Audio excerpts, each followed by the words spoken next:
万众期待的电影《731》终于上映了，这次没有抵制，没有唱衰，有的只有评论区清一色的支持，并且从电影的数据来看，预售总票房破亿，首日预排场次超过了22万场，创下了国产电影首日场次纪录。无论小日子那边如何跳脚，船们也坚决支持国人走进电影院观看电影《731》。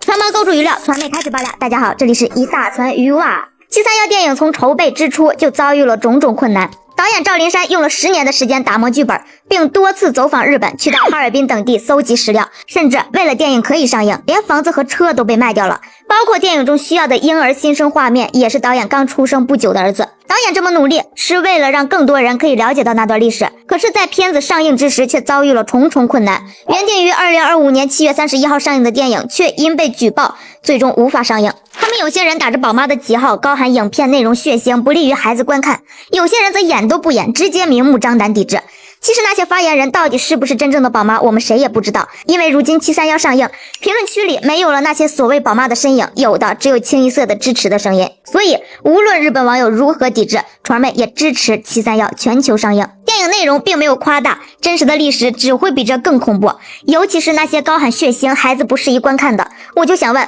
电影可以精准的躲过儿童，但真实的历史可以绕开儿童吗？当然了，可能是怕再次被举报，所以电影也标注了未满18岁谨慎观看的字样。传媒想说，父母可以因为担心孩子而不带孩子观看电影，但不应该以孩子害怕为理由抵制电影，因为忘记历史、不正视历史，同样是对先辈的背叛。事实上，关于731的这段历史，确实有很大一部分人都不知道。他们不承认过这段历史，完全没有，包括我先生也没有。应该是说我公公婆婆他们已经70、80岁，都完全没有这一段历史。就像很多人都不知道为什么日本的医疗水平连年第一，为什么日本的冻伤膏最好用，这都是靠着牺牲我们同胞的性命获得的实验结果。731部队将我们同胞作为实验对象，进行活体解剖、细菌传染、冻伤实验等活体实验，并且还将他们称之为马鲁大这种侮辱性词汇。人体水分占比 78% 的精确数值，就是日寇惨无人道的烘烤实验得出的。这样惨痛的历史，我们怎么可以忘记？还有一些人没有看到电影就无端黑，说